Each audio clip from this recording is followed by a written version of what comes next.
Alô, alô, meus amigos, sejam bem-vindos a mais um episódio do STF, Se os Tijolos Falassem, seu podcast sobre carreira médica. Brunão, hoje nós vamos aprender muito aí. Mais um clínico, eu tô adorando, vai estar uma sequência maravilhosa aqui. Os caras estão muito clubistas. Nossa, velho, tem que isso, ser. Isso aqui é só pra deixar o peidão alegre, né? O cara tá uma felicidade aqui numa sequência. Tá né? maravilhoso. Bom, então, primeiramente, bom dia, boa tarde, boa noite. Eu não posso me esquecer disso. Eu não sei o que você tá fazendo agora, mas eu sei o que você vai fazer. Você vai ouvir agora um grande episódio, mais um grande episódio, falando aqui, como o Pedro já disse, sobre clínica médica, né? Pra sua felicidade. Sim, claro.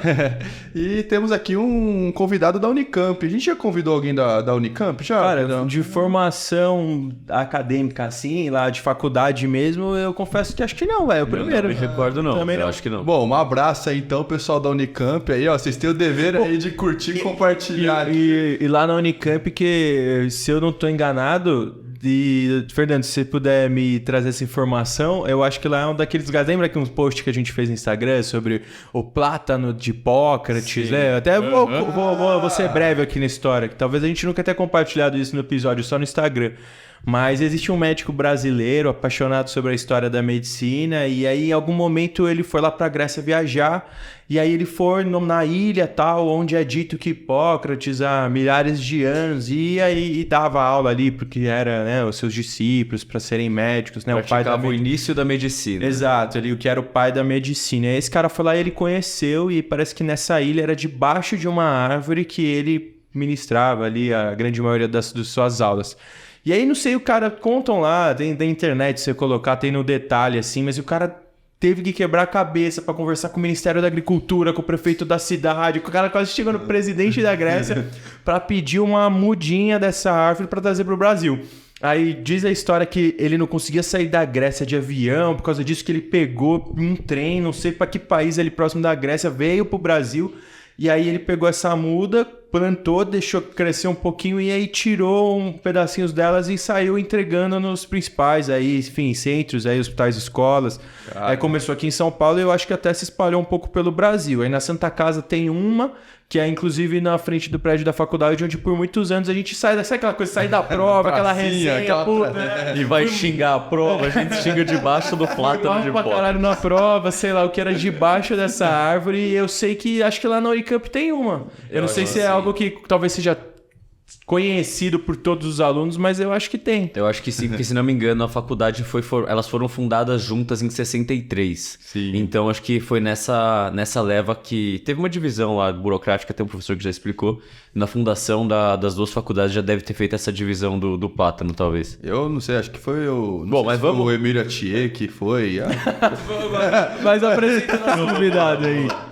Bom, então, sem mais delongas, nosso convidado aqui é o Dr. Fernando Valente, ele que é clínico de formação, ele fez então faculdade na Unicamp, como a gente estava falando, fez a clínica médica por lá e veio se especializar em clínica médica no HC, seguindo essa formação, e assim, ele foi para o meio da clínica que vocês vão conhecer agora nesse episódio. Então, Fernando, muito obrigado por vir aqui gravar esse episódio, uma honra recebê-lo aqui com a gente.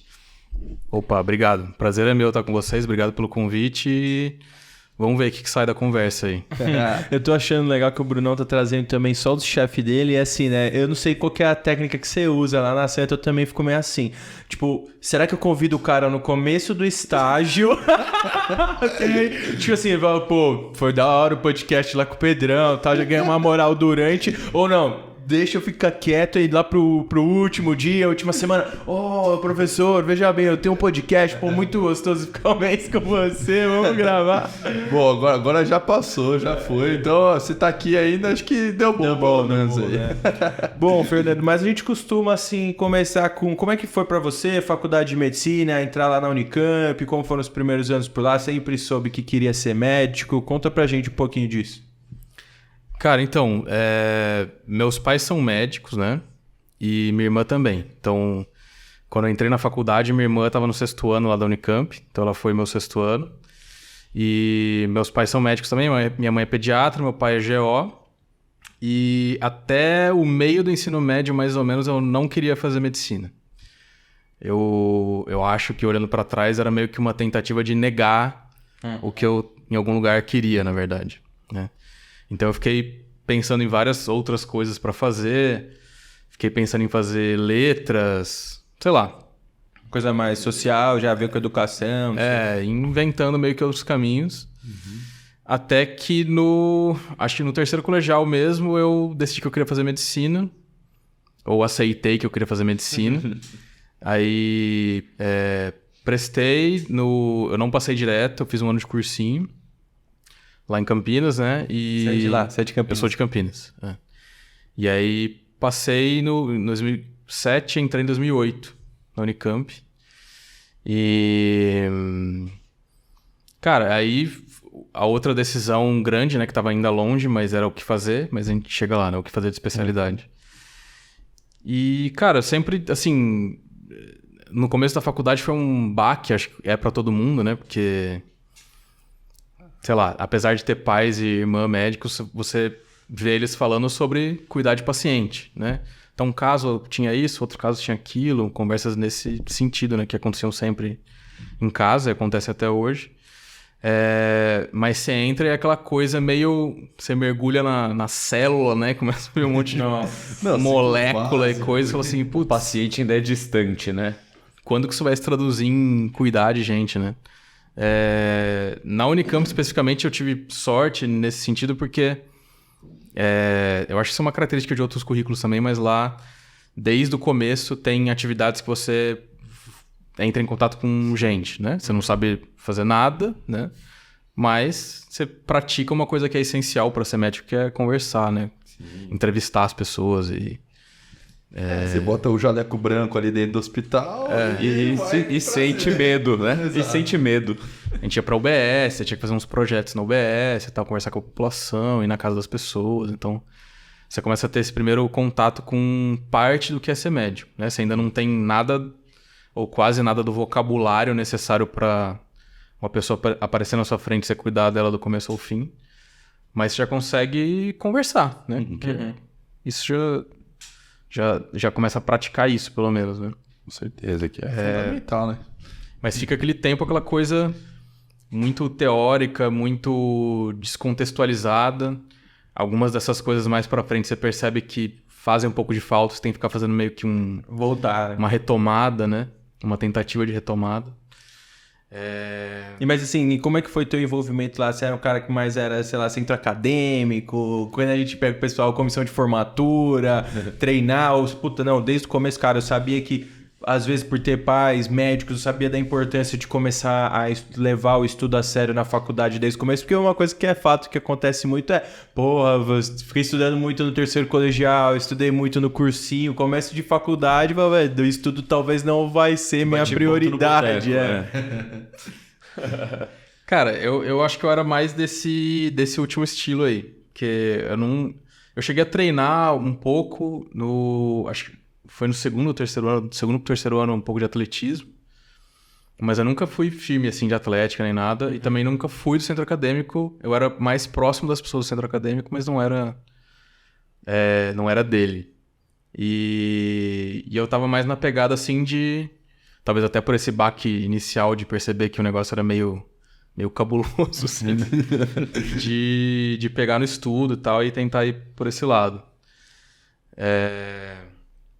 E mais pra frente, daí depois entra internato e tal, e as coisas começam a ficar bem difíceis para as pessoas que estão tentando abraçar muita coisa ao mesmo tempo. Né? No começo você até meio que leva, assim, mas depois começa a ficar meio girando faz prato, falta, né? não. Pô, eu lembro quando... Que assim, o que aconteceu comigo, com o Brunão, e com certeza com alguns outros dos nossos ouvintes, foi que a gente virou interno, né? O começo do internato normal, mas foi logo na pandemia. Então, nessa época, sai um monte de gente, né? Sai todo mundo do hospital, e aí a gente foi todo mundo pra casa. E aí, nessa época que eu tava em casa, eu falei, cara, agora eu tô com a faca e o queijo na mão, assim. Eu tenho aqui o material do cursinho, eu vou ficar 2-3 meses em casa, não vai ter atividade extra-acadêmica, não vai ter nada das coisas que eu fazia, não vai ter que ir pro hospital, vai ter umas aulinhas online, mas que era algo bem tranquilo, assim, que foi até uma coisa que foi deficitária na nossa formação, enfim, de um monte de gente, né? E aí, o que aconteceu foi que eu falei, agora eu vou estudar pra caramba. E aí, nisso eu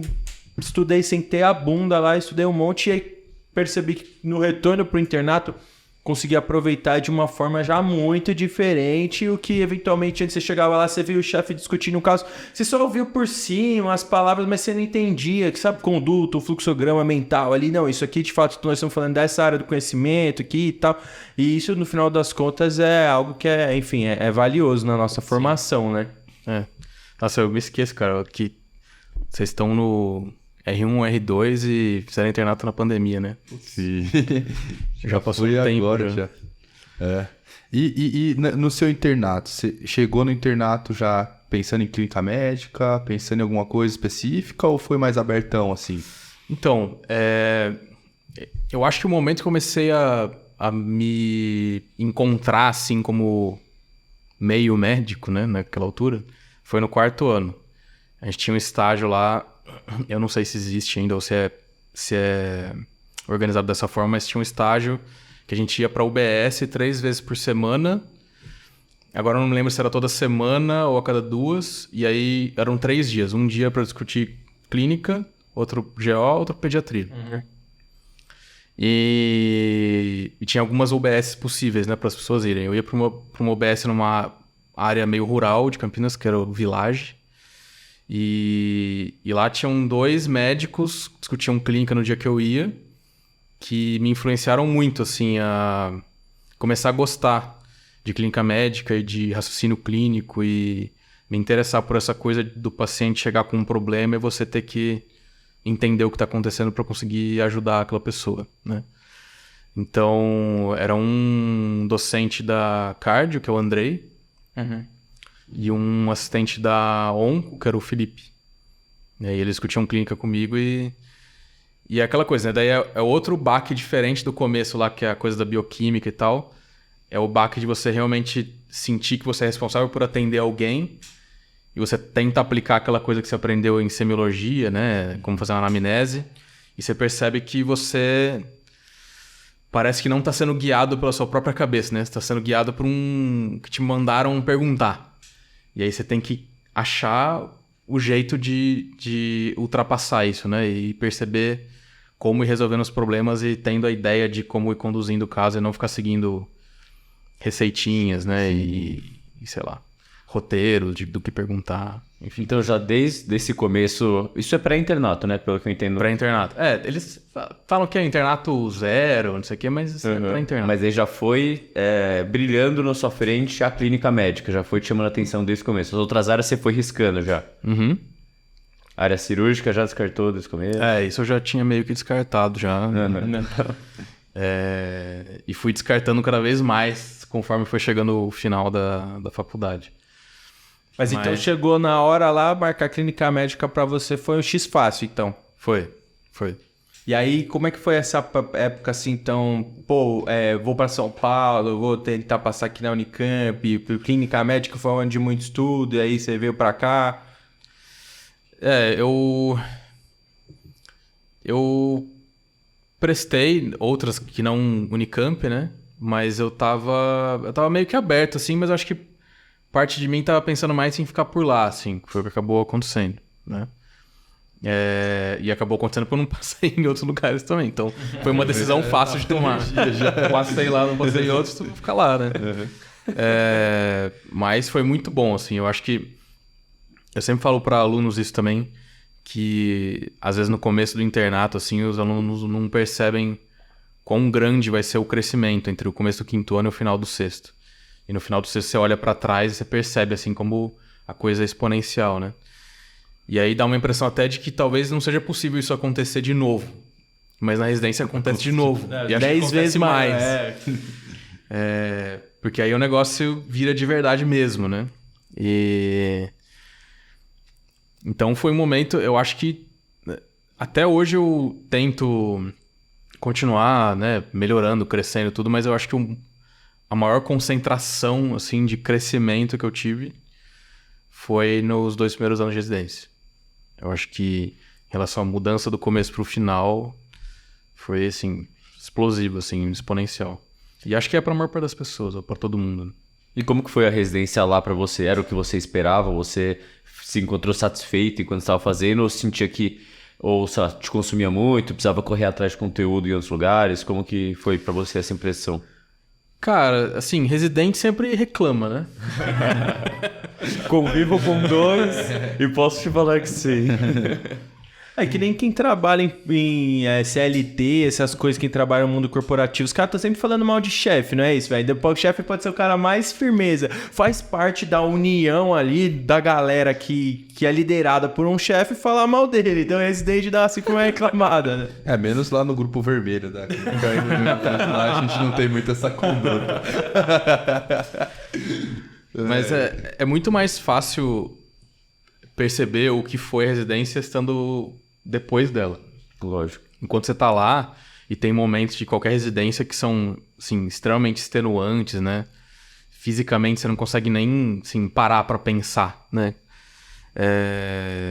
Mas vários desses momentos, por exemplo, o estágio de PS, eu olho pra trás e falo, putz, foi muito bom, né?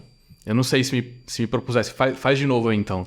Eu ia querer, mas foi muito importante e foi momentos de muito crescimento, né? Assim, eu acho que como qualquer residência tem suas deficiências, né? Em momentos que você se sentia mais ou menos amparado do que deveria, mas em geral, pelo menos em estágios-chave, assim, era muito bom. Eu tinha boas opções de pessoas para você discutir, te ajudarem, né? Então, acho que foi o que eu esperava, assim. Acho que eu esperava me sentir mais médico e eu acho que isso aconteceu. Mas conta pra gente um pouco como que é a residência de clínica médica lá. É uma pegada mais ambulatorial, é mais emergência, enfim, é enfermaria? Cara, eu fiz o R1 em 2014, né? Então, eu acho que mudou um tanto de coisa. Na época que eu fiz, tinha bastante ênfase em enfermaria. E isso foi bem importante para outra decisão que vai vir daqui a pouco. Então a gente tinha uma enfermaria que é equivalente à enfermaria que eu trabalho no HC agora, que é a enfermaria de clínica geral, que era a EGA, Enfermaria de Geral de Adultos. E a gente tinha 3 meses lá, e junto com 1 mês da enfermaria de infecto.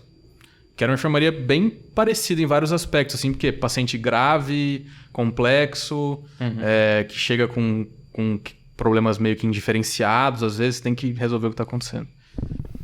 Então era meio que 4 meses dessa enfermaria, tinha mais 1 mês no R1 e outro no R2 da enfermaria de retaguarda, que é uma enfermaria de maior gravidade, é equivalente ao CI lá do HC. Então uma coisa meio... Tem paciente crítico às vezes, tem paciente de ventilação e tal. Como se fosse uma SEMI, mas bem mais grave que uma SEMI. E tinha... Quem tinha que estar na UTI, mas não tem vaga. Tipo isso. Tipo isso. E tinha bastante PS, assim, tanto em estágio quanto nos plantões ao longo da residência. Diferente da residência do HC, eu não sei como que é na Santa, mas no HC a pessoa dá plantão no PS no mês que ela tá no estágio de PS, né? Na Unicamp era assim, tem plantão de PS, você tá no estágio da enfermaria? Pô, hoje à noite você tá no PS. Amanhã você tá na enfermaria. Assim. Então é um negócio mais espalhado ao longo do tempo, né?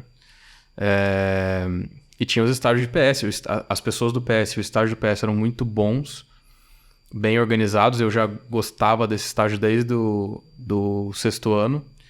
Tinha bastante uma pegada de educação, assim. Tinha tipo ambiente virtual para você estudar e tudo mais. Então era bem, bem bacana.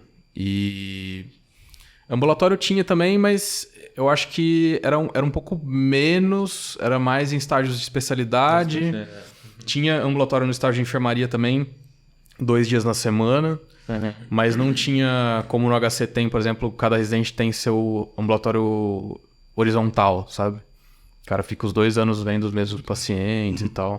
Que é uma coisa que eu acho legal, assim. E foi uma das coisas que me atraiu como algo diferente do que eu tinha tido para vir fazer o R3 em São Paulo. E aí, então eu ia justamente nessa pergunta agora, no R3.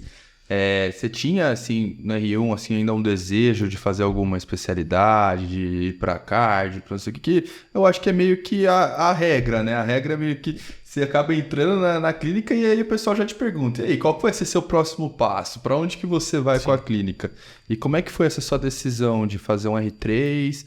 E se você tinha, assim, interesse em alguma outra especialidade, assim?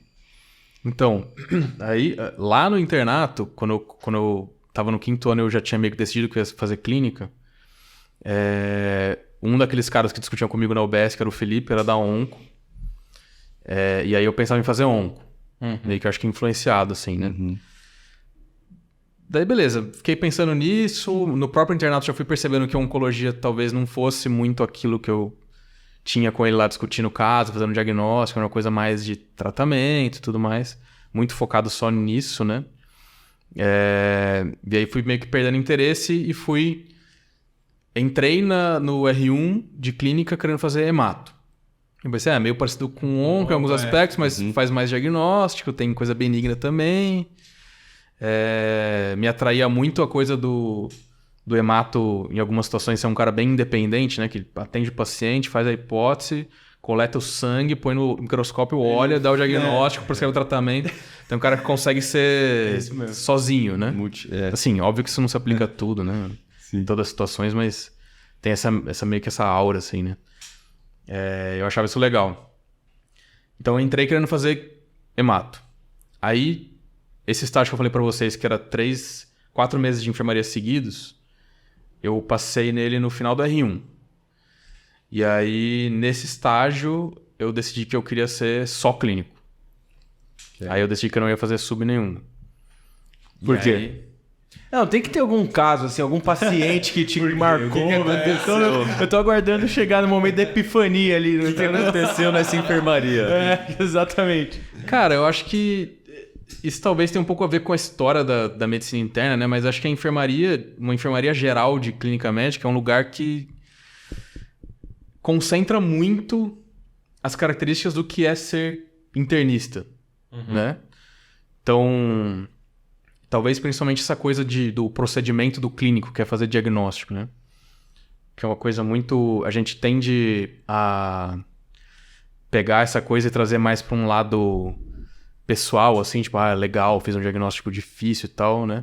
O que acho que é uma coisa que a gente tem que tentar controlar um pouco e pensar que você está fazendo aquilo para ajudar uma pessoa, né? Aquela resposta do enigma tem uma importância para outra pessoa, não para você, né? Tirar um pouco de si e ir para o outro.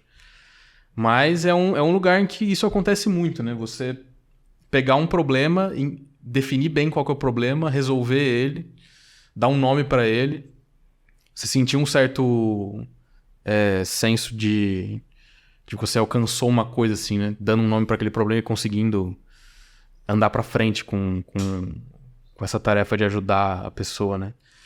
E fazer isso num contexto de manejar pacientes cheios que tem a lista lá de 12, 15 doenças e um monte de especialidade vindo dando opinião, você tendo meio que controlar todo mundo, gerenciar o negócio. Então, acho que isso acontece muito na enfermaria. Óbvio que você tá num ambulatório de clínica, você também vai fazer isso, só que é em outro tempo, né?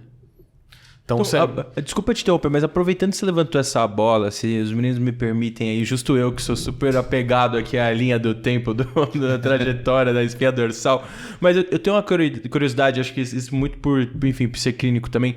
Como é que funciona isso? O Gui, né, que também lá do HC contou pra gente um pouquinho no episódio que ele já estava trabalhando mais, também agora em hospitais particulares e tal. Eu não sei como que é isso pra você, acho que a gente vai chegar nesse papo lá na frente, mas pra mim, às vezes, eu entendo como que funciona também estar envolvido no hospital escola, ou um paciente que dá entrada via PS, ou enfim, referenciado para uma central de regulação para ser encaminhado para um grande centro para a partir dali procurar um diagnóstico, enfim, algum tipo de investigação, e ali você tem diversos exames, né, e complementares ou não, e bastante coisa para dar um jeito ali de descobrir o que está acontecendo com esse paciente.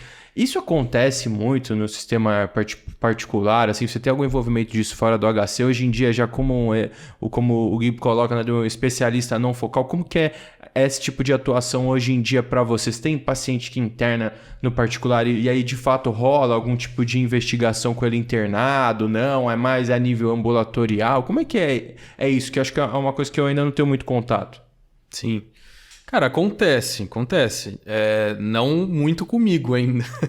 Mas é porque eu tenho um volume de atendimento de consultório particular que ainda é pequeno, né? Então, já teve algumas investigações, diagnósticos, assim, que eu fiz um pouco mais diferentes no ambulatório, que não precisaram de internação.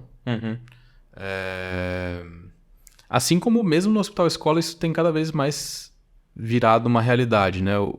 A enfermaria tem migrado mais para ser uma retaguarda de UTI e PS. Sim. E do que um lugar para você internar uma pessoa para investigar, né? Até porque, assim, eu notei muito essa diferença da Unicamp para USP. Que lá a gente fazia muito mais isso, sabe? Paciente que não tá rolando de investigar, ou você sabe que não rola por causa de exame X, Y, Z. No ambulatório você não vai No conseguir. ambulatório você não vai conseguir, daí você então interna o deixa cara, né? Aqui na USP eu vi que, assim, o ambulatório tem uma capacidade maior de investigar e é menos necessário você investigar, você internar a pessoa só para fazer isso. Claro que às vezes o cara concentra nele mesmo a necessidade de um diagnóstico e uma gravidade muito grande, né?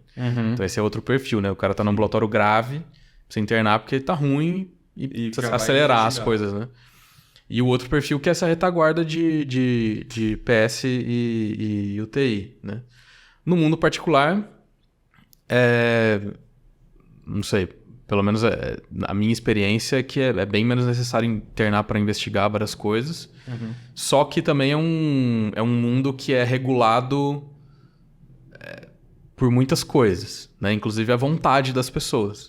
Então, pode acontecer um monte de internação para investigar coisas que não precisariam existir, mas existem de comum acordo ali no médico, o paciente dele, e acontece dessa forma, né? Então, o perfil de paciente internado nesses hospitais é muito mais imprevisível, assim, né? Mais variável, né? Porque tem outras coisas regindo esse acontecimento. E eu acho que é um assunto interessante, porque até estava conversando isso com os nossos chefes também lá, enfim, das enfermarias da clínica médica, porque o que eu compartilho com o Brunão não é muito diferente do que acontece no HC. Inclusive na Senta também o estágio da enfermaria, assim, são 3 meses também no R1, no R2 depois são mais 2.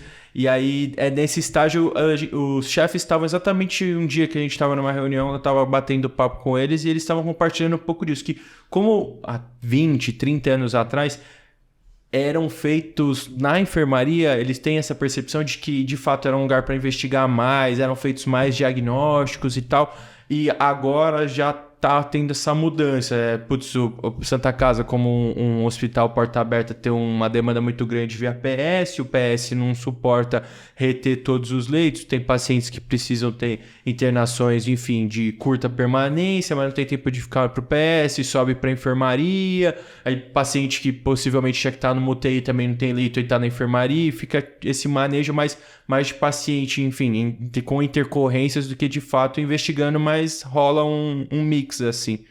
E fora essa questão que eu acho interessante, que eu tenho essa dúvida, porque assim, os pacientes que chegam pra gente em hospitais e escolas, eles vêm com uma complexidade muito grande, são diversos diagnósticos concomitantes e tal, e às vezes eu sinto que eu não consigo entender ainda muito bem o porquê, mas de fato, claro que esses pacientes existem no mundo particular, porque lógico que tem fatores, né, socioeconômicos que podem definir muitas coisas, mas o cara grave, complexo, ele tá em qualquer lugar. Mas não é algo que eu vejo muito ainda, sabe? E por isso que eu tenho essa curiosidade de entender na sua prática como que isso tem funcionado. Sim. Às vezes eu vejo pacientes internados não meus, mas passo visita para colegas, né? E às vezes tem, assim, pacientes que você fala, putz, parece esse paciente da HC. Paciente cheio de coisa, que é o que você falou, né? Você tem... Paciente complexo tem em qualquer lugar, né? Claro, né? Como eu falei, se você sair andando pelo hospital particular, você vai achar vários pacientes pouco complexos, você vai ficar se perguntando, pô, será que precisava estar internado ou não? Mas daí também não cabe a outras pessoas interferir na decisão de outro médico e da relação dele com o paciente dele, né? Mas eu diria que a minha ideia antes era de menos complexidade do que a que existe realmente. Eu achava que eu ia me deparar mais com um paciente simples dentro de hospital particular e não tanto com pacientes tão complexos. Eu me surpreendi um pouquinho, assim. Bastante paciente bem doente, cheio de coisa, cabeçalhos grandes. Bom, mas então... Tem aí até o Faustão, meu. É verdade, tá em alta, né, o Faustão. Complexidade aí, dê tudo certo aí pro nosso querido apresentador aí. Você não sabe imitar o Faustão, Brunão? Não sei, pô, eu sei bastante, ô louco, Pô, o cara sabe imitar todo mundo, menos o Faustão. Faustão não dá, velho. Mas, então, Fernando, voltando lá, então, aí, enfim, na residência ali de clínica, você definiu que você queria ser um especialista não focal ali, né? Especializar em clínica médica. Como é que foi pra você definir qual que seria o próximo passo em relação a isso, se preparar e tal? Já sabia que existia? Foi o R3 de clínica que você fez? Já sabia que existia? Eu sabia que existia já, e eu sabia que existia na Unicamp, eu sabia que existia na USP. Ah, tem lá no Unicamp também? Tem. Que massa, não sabia. E aí, pelo menos tinha, né? Mas acho que continua tendo. E aí eu pensei, putz, fiz faculdade aqui, fiquei mais 2 anos aqui, tô aqui há 8 anos. Chega. Acho que seria legal mudar um pouco, né? Eu nunca me senti... Às vezes você quer mudar de lugar, cidade, ou sair de casa, sei lá, por uma coisa que tá te empurrando, né? Ah, putz, eu preciso fugir disso aqui, né? Eu nunca senti isso, que eu tava fugindo da Unicamp. Eu senti que eu tava sendo atraído por outra coisa, né? Eu queria, sei lá, ter contato com pessoas pensando de outro jeito, né? Porque... Vocês sabem, vocês também ficaram ou estão ficando há muito tempo na mesma instituição. Você já sabe, putz, o pessoal da hemato pensa tal problema desse jeito, e tal pessoa fala isso, tive uma aula com fulano que falou isso e tal. Você já vai meio que pegando o jeito de como as pessoas fazem as coisas ali, né? Claro que de uma forma, várias delas meio superficial, mas você tá ligado em como que é. E aí na hora que você muda de ambiente, você entra em contato com outras cabeças, assim, pensando de outros jeitos e vai meio que expandindo seu horizonte, né? Sem dúvida. E aí eu sabia que na USP tinha um departamento, uma disciplina de clínica geral que era forte, assim, que era bem presente na residência, né? E eu queria saber mais como era isso, antes de decidir onde eu ia fazer o R3, caso eu passasse nas duas. Aí no R2 da Unicamp tinha 1 mês de eletivo, e eu fiz esse 1 mês de eletivo na enfermaria, que eu trabalho agora. Fiquei 1 mês lá no R2. Aí fiquei lá, ia todo dia, tinha meus pacientes, passava visita, ia no final de semana evoluir e tal, não sei o quê. Dava plantão à noite no estágio eletivo. Só que era uma pessoa a mais, né? Eu era um cara a mais no plantão. Pra quem tava no estágio lá, achava ótimo, né? Tipo, um residente a mais no plantão aqui. E aí conheci o pessoal da supervisão do programa, conheci os preceptores da época, né? Os residentes e tudo mais, os R3, conversei com eles. Tinha gente que tinha feito clínica na Unicamp que foi fazer R3 lá também, então pude conversar com eles, né, pra ver o que eles estavam achando e tudo mais. E aí decidi, cara, se eu passar, eu vou vir pra cá. Eu quero... Vi que tinha coisas diferentes, tinha estágio de paliativo, tinha discussão sobre artigo, de metodologia de artigo, tinha ambulatório horizontal, várias coisas que eu achava que me acrescentariam muito, assim, eu tentar adquirir essas competências, né? Aí decidi, passei e vim, né? Aí mudei para São Paulo, vim no ano da R3 eu morava com um colega meu da Unicamp que fez clínica também, veio fazer residência de paliativos. E aí depois fui morar com a minha namorada na época, que depois virou minha esposa e tal. Mandar um beijo, pô. Beijo pra minha esposa, Paula. E... Pô, eu até tenho um colega que tá fazendo residência lá agora, né? O Brunão o conheceu. Um abraço aí pro Rafa. E o pessoal sempre fala muito bem desse R3 de clínica médica, né? Conta pra gente como que é assim, a divisão dos estágios, o que mais você curtiu. Essa é uma residência que mudou muito, assim, nos últimos anos. Desde que eu fiz o R3 em 2016, mudou pra caramba, assim. Eu fui preceptor de 17, 18, né? E nesses anos a gente fez várias mudanças já na residência, mas na minha época tinha estágio da enfermaria, de novo, né? Da enfermaria do 6º andar. Então tinha 2 meses lá. E você rodou no vermelho já nessa época? Não, rodei no amarelo. Nessa época o R3 sempre rodava no amarelo. E quando você fez o estágio eletivo lá? Amarelo também. No amarelo também, então não. Que é o grupo que o Gui é agora, assistente, né? Passa a visita lá. Então tinha enfermaria, tinha um dos estágios que eu mais gostei, assim, porque daí começou a abrir minha cabeça para outra coisa que é da educação, né? Era o estágio do AGD, que é o Ambulatório Geral Didático, que era de discutir caso. E aí era o desafio de você estar lá, R3, nunca teve essa experiência, assim, de formalmente, né? Sentar e discutir com alguém mais novo que você, e você tá nessa posição de discutir esses casos cabeludos, né, de hospital-escola, assim, e tem que falar, e aí, o que a gente vai fazer? Nossa, é o verdadeiro é o frio da barriga. Mas foi o estágio foi um dos que eu mais gostei. Tirando a enfermaria, que eu já conhecia, já curtia a enfermaria, foi o lugar que eu decidi, né, meio que vim pra cá.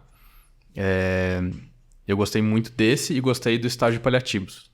Tinha paliativos ICESP e paliativos HC. Eu gostei mais do paliativos HC, que eu senti que foi mais... Isso varia muito de mês para mês, né? Os pacientes que você vai ver e tudo mais.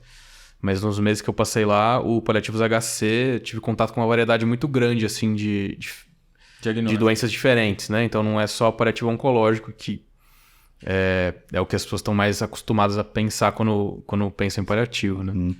Mas vi paciente com HIV, paciente com disciopatia, IC, ia no ICESP, ia no ICESP não, ia pro INCOR, ficava andando nos institutos, né? Então foi muito bom, assim, tinha assistentes muito bons discutindo na época. Acho que continua tendo, né? Mas é que as coisas foram mudando bastante. Então curti muito. E aí tinha reunião toda semana de discussão de artigo, uma vez por semana, um dia de manhãzinha. Que era uma coisa também que até então era aquela coisa, na residência era meio de orelhada, assim, daí você pegava pra ler, você fazia o contrário do que é pra fazer, né? Tipo, pula os métodos, lê a introdução, a discussão e a conclusão. Justamente o oposto. Então, é uma coisa que eu curtia muito, e quando eu virei preceptor, meio que toquei essa reunião. E... o que mais? Aí tinha eletivos, acho que tinha uns 3 meses de letivo. Eu fiz um eletivo fora, fiquei um mês em Portugal. Pô, conta essa história aí, pô. Eu fiquei um mês no Porto lá fazendo um estágio de paliativo. Você curtiu muito o paliativo, meu. Parte foi isso e parte foi porque foi o que eu consegui, sabe? Eu queria fazer um estágio fora. Eu tentei mandar até e-mail para outros lugares e tal. Eu queria conhecer algum departamento de medicina interna em algum outro país. Mas aí rolou esse de paliativos no Porto, mas foi legal, cara. Mas Portugal é forte? Essa coisa de paliativo e tal? Cara, eu não sei dizer assim de uma forma geral. Mas esse lugar que eu fui lá era uma enfermaria com uns 40 leitos de paliativos. Então, grande. Sim. Fiquei pensando, Portugal é desse tamanhozinho, então... 40. Bastante, viu? Nessa cidade tem 40 leitos. E foi nesse R3 que veio esse espírito educacional, aflorou mais? Ou você já tinha essa vontade, assim, da educação médica, na parte de seguir nessa área, assim? Cara, foi mais no R3. Foi mais no R3. Hoje em dia é uma coisa que faz muito parte de mim, assim, uma coisa que eu valorizo muito. Tô fazendo doutorado com isso, né? Mas não tem como inventar que eu era o cara da educação antes. Tá. Né? Tem gente que é. Sim. Desde a faculdade, pro próprio Gui, né? Já tinha meio que isso desde a faculdade, tudo. Durante o R1, falou R2. que o sonho deles, antes de ser médico, era ser professor mesmo. Então, eu não tinha isso. Foi mais no R3 que eu comecei a sentir isso crescendo em mim, assim, conforme fui sendo desafiado a estar, assim, nessa posição de forma mais formal, né? De discutir caso e tal, eu fui sentindo essa coisa, né? E mesmo depois que eu fui gostando da educação e tudo, ainda hoje, eu ainda gosto mais dessa coisa que eu faço na enfermaria. Tipo, passar visita, discutir caso, ou estar na enfermaria discutindo caso, ou estar no PS vendo caso junto, do que necessariamente dar uma aula, né? Que eu acho legal também, mas essa educação mais, tipo, ombro a ombro, assim, vendo o paciente, eu acho mais... É mais a minha cara, assim. Sim, é uma transmissão... É prazeroso, velho. Direto ali. E aí foi então que você saiu desse R3 e foi pra preceptoria, que é um ano tranquilo que você tava falando aqui, né? Um ano ali que você terminou, vamos fazer um spa, vamos fazer uma preceptoria. Ganhar bastante dinheiro. E aí, quais foram os desafios ali no meio da preceptoria ali? Cara, é pesado, assim, é bastante trabalho, é muita coisa que você não tá acostumado a fazer, né? Até então você foi sendo treinado só pra ser médico, né? Você nunca foi treinado pra sei lá, essa parte gerencial, né? De sei lá, coordenar pessoas e organizar a escala, e organizar processo seletivo, e organizar o bootcamp lá, que é aquela primeira semana que a gente faz meio que de treinamentos práticos, teóricos, para os residentes que estão chegando. Então, são muitas tarefas, muita coisa. A gente organizava a OSC para os R1, para os R2, ajudava com coisa dos internos também. Então, você aprende a fazer muita coisa, meio que aprender fazendo, sabe? Montando o carro enquanto ele tá andando. É menos na raça, ou melhor dizendo assim, esse aspecto de ter bastante trabalho aí e ir fazendo e aprendendo ao mesmo tempo é verdade, mas as pessoas que te ajudam a fazer isso são muito presentes. Então, do seu lado, e o pessoal da supervisão do programa de residência é muito bom e muito parceiro nesse sentido, né? Eles não falam assim, faz lá e tchau, sai fora. É tipo... meio que se ferrando junto com você, assim. E foi outros 2 anos de muito crescimento, assim, adquirindo outras competências, né? Mas foi bem importante também. Aprendi muita coisa que eu não sabia. Eu entrei na preceptoria, mal sabia mexer num Excel, assim, porque nunca tinha sido uma necessidade na minha vida. E não saí fazendo grandes coisas, mas suficiente para sobreviver lá. E foi bom, assim, ter essa parte de resolver conflitos de residente, ou então participar de algumas reuniões de acompanhamento de residente e ver o quanto de coisa que está acontecendo na vida de residente, às vezes que a gente não imagina, né? Você só entra em contato com a pessoa na ponta ali da atuação profissional dela. E você não tá vendo que o cara tá com um problema em casa, problema em outro estado, familiar doente, coisas que não surgem assim, né? A todo momento. E uma oportunidade de notar com mais intensidade como isso existe o tempo todo e com pessoas que você olha pra elas e você não imagina que isso tá acontecendo. Então foi muito bom, cara. E aí na preceptoria eu prestei o concurso e... Virou assistente. pra virar assistente do PS.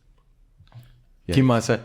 O PS lá, o Brunão conta as histórias aqui, deve ser bom demais, né? Eu adoro aquela história dos anjos na maca lá, eu adoro essa história. Na maca você tem aquele portal, se abre, a hora que você vê os anjos na frente, você fala, meu Deus, vamos discutir aqui. 15 casas pra discutir todos eles com a mesma pessoa, né? Não, mas é muito aprendizado. E como é que você tem visto agora a sua atuação? Assim, conta pra gente um pouco como é que você tem enxergado essa parte toda, porque a gente acaba sendo enviesado e o pessoal do HC também tem muito essa questão, porque tá envolvido num grande centro, tipo referência nacional, mundial e tal, né? Mas como você tem enxergado esses próximos passos, enfim, de educação médica, essa questão toda de muita faculdade e tal, você tá buscando agora, de fato, seguir essa parte de ficar no tal escola, ser assistente lá, doutorado? É mais essa pegada que você quer seguir? Essa parte da minha vida eu não penso em mudar tanto, a princípio, né? Depende do que vai acontecer. Mas eu tô feliz, assim, sendo assistente. Eu gosto do que eu faço, eu gosto de fazer educação desse jeito. Às vezes quando tem aula para dar também, eu acho bacana e quero me desenvolver mais nisso. Mas, por enquanto, meu plano é continuar no HC como assistente da clínica. Estou fazendo meu doutorado, daí com o doutorado em mãos, aí abre outras possibilidades, né, de virar professor, eventualmente, não necessariamente lá, mas em outros lugares. E você está fazendo doutorado do quê, exatamente? Então, cara, daí a história do doutorado é um pouco diferente do habitual também, porque teve um professor meu, o Marco Antônio, lá da Unicamp, que era do PS, e ele saiu da Unicamp alguns anos atrás e foi para a Europa.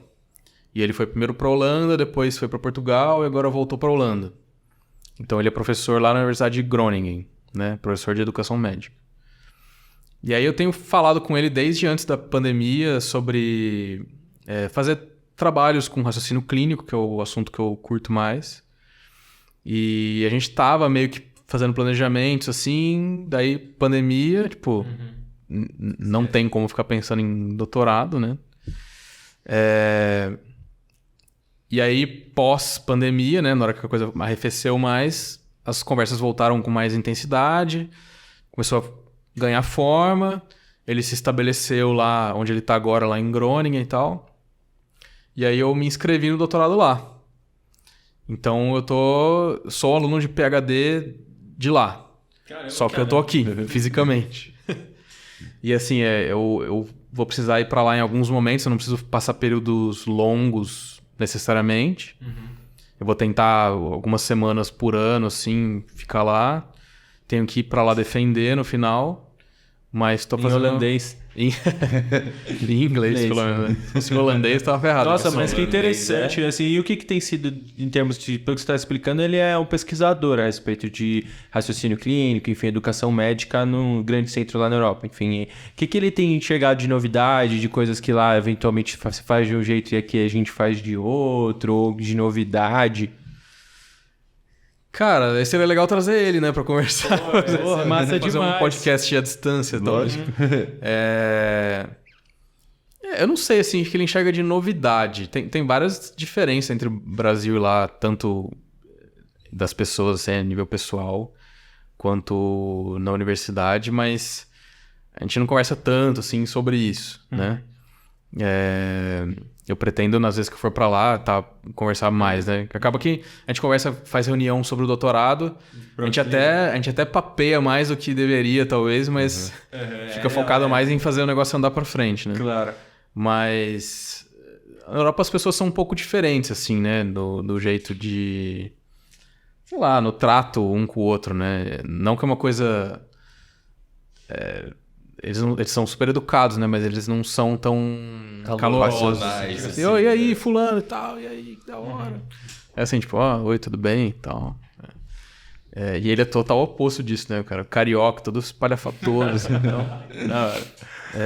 Mas tem sido... tô no começo ainda, cara. Então, Começou assim... agora. Posso fazer um adendo depois, em algum momento, quando eu tiver mais informações e vivência disso, mas tô nesse começo, eu me matriculei há pouco tempo. Já tô fazendo coisas do doutorado há um tempo, mas tô matriculado há poucas semanas, assim. E então tem uns anos pela frente ainda. Que massa, mas que desafiador deve ser realmente fazer o doutorado em outro país. Nem imaginava que isso era possível de ser feito assim, né? Tipo, à distância e tal, assim, de fato se mudar para esse lugar, ficar lá grandes períodos e tal. Que legal, parabéns aí. Legal, obrigado. Mas você tem vontade, assim, de mudar de país mais pra frente? Você tem isso em mente, assim, um plano? Cara, na minha cabeça agora, eu não me vejo morando no longo prazo fora. Tá. Talvez... Isso pode mudar, mas assim, eu acho que eu toparia passar um tempo. Eu não quis ou não fui atrás de fazer isso agora, porque eu acho que eu tô num momento de, sei lá, transição de carreira, sabe? De meu começo de carreira. Eu acho que eu preciso, antes de fazer uma transição que vai me fazer ficar longe de assistência por tanto tempo, eu preciso viver mais isso, eu acho.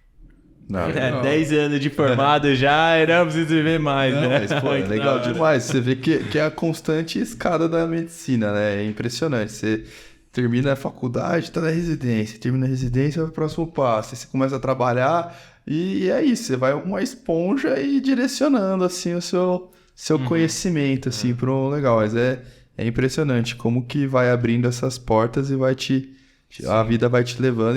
E como a gente viu no último episódio, né, do Steve Jobs, os pontos que vão se ligando ali. Não, e o que eu acho interessante de toda essa história e basicamente dessa última frase que você colocou, né, que é realmente o paciente como centro e como produto da área médica a nível de estudo. Então, é óbvio que existem pessoas que nem a gente trouxe, né, a Dani no último episódio, de uma área mais administrativa na saúde e tal, que de fato podem ter grandes raciocínios e tal, mas como estar em contato com o paciente te obriga a crescer profissionalmente, enfim, para estudar mais, para conhecer diferentes diagnósticos e principalmente na área clínica que é que você está envolvido, né? Eu acho que depende muito do que a pessoa quer fazer e o que ela quer ser.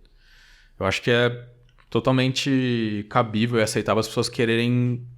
fiz medicina, fiz residência, mas eu quero virar outra coisa aqui, vou criar um aplicativo, vou criar uma empresa. As pessoas podem fazer isso.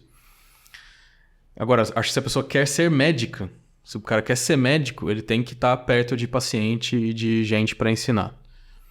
Senão, não vai dar certo. É melhor virar outra coisa. Então, eu ainda tenho dúvida nisso. Dentro de mim, eu ainda penso que eu quero ser, no longo prazo, médico para sempre. Então, mesmo se tiver uma mudança dessa para fazer, sei lá, pós-doc em algum momento e tal, eu interpreto isso ainda como algo temporário. Então, eu tenho que ser a quebra do que eu faço agora tem que vir em um outro momento na minha cabeça. Você perde a alimentação, né? Se você sai da assistência, é aquilo que vai te alimentando, vai te atualizando, vai te tornando...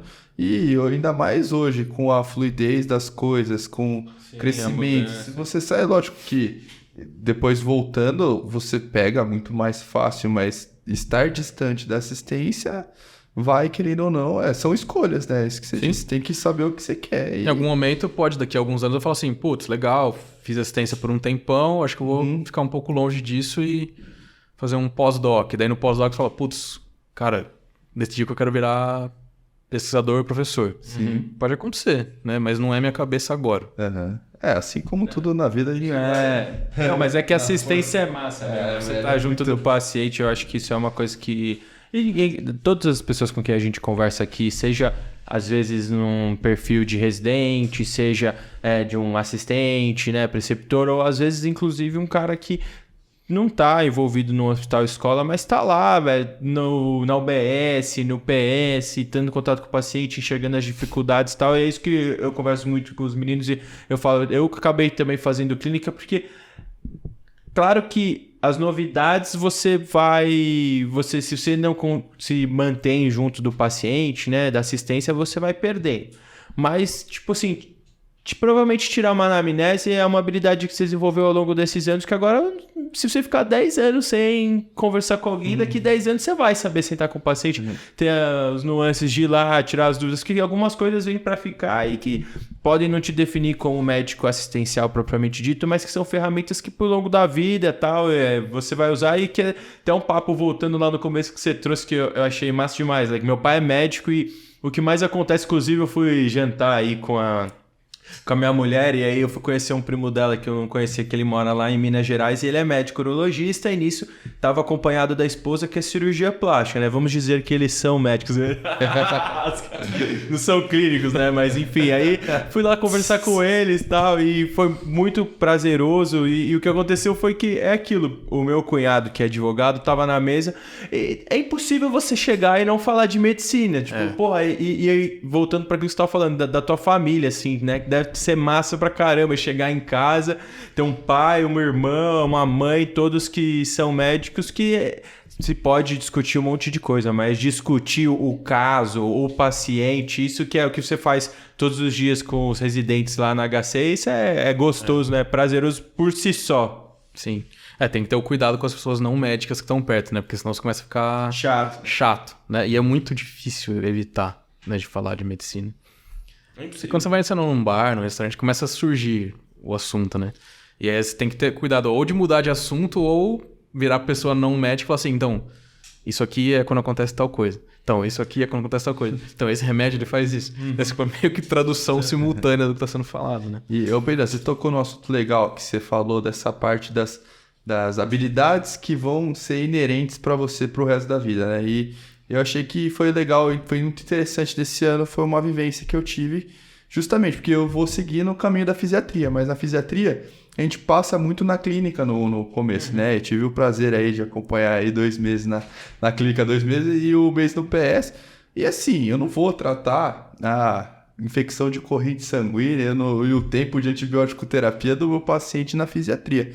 Mas ter a habilidade desse contato, de ter uma vivência de enfermaria, de ver o paciente todo dia, de ver as interconsultas vindo e você ter o argumento, o substrato, a investigação do seu paciente, o contato com ele, o contato com o familiar, isso tudo é uma experiência vivida que ninguém te tira, entendeu? Sim. Então, vai te agregar ao longo da carreira, assim, eu acho isso, poder ter vivenciado tudo isso, eu sou muito grato por isso, porque eu acho que com certeza vai contribuir muito, assim, mudou muito.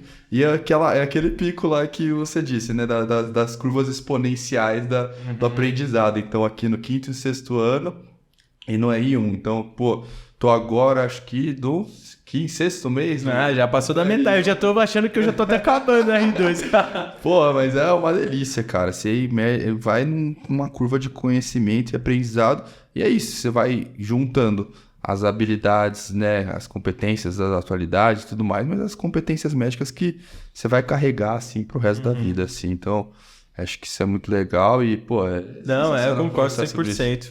Fernando, obrigado, viu? Foi muito gostoso conversar com você. Obrigado por ter aceitado o nosso convite. Parabéns pela sua história, assim. Desejo muito sucesso para você, profissional, lá no HC, com os residentes. Muito legal. Eu, como residente de clínica médica, acho super importante ter preceptores que são presentes, super atualizados, para poder trazer pra gente o que é de novo, ajudar, que nem o Brunão falou, tá com um caso complicado lá no PS, tô sem poder discutir isso com alguém, vem lá alguém que te esclarece ali, enfim, pra você ter uma conduta que o paciente, no final das contas, ele merece, né? Te estimula o raciocínio, como pensar, isso é fundamental. E é isso que vai te criando um raciocínio, assim.